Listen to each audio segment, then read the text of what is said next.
ข่งขันมากเลยครับทุกคนเขาอยากได้วาวครับตัดไม้เห็ดเองก็ทันสีเป็นวาวบอกับบหูด้วยครับมาลุ้นกันว่ามันจะออกมาเป็นวาวฮือแววฮือวิว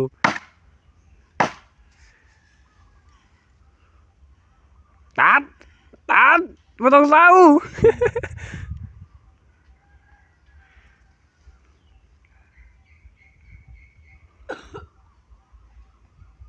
โรคบวงหาไปเลย 11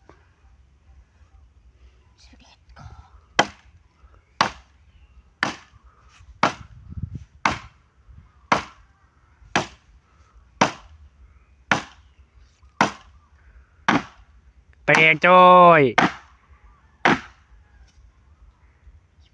ไม่แตกพี่บอกว่าเอาเลยตัดเล็กมาเลยเอาเลื่อยกับมี่แหมวิยาว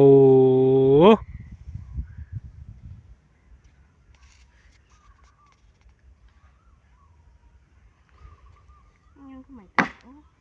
ไม่แตกเลย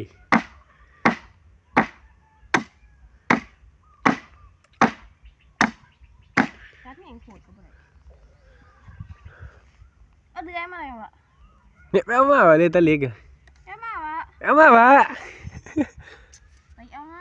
เอามาพี่ไทยคลิปอยู่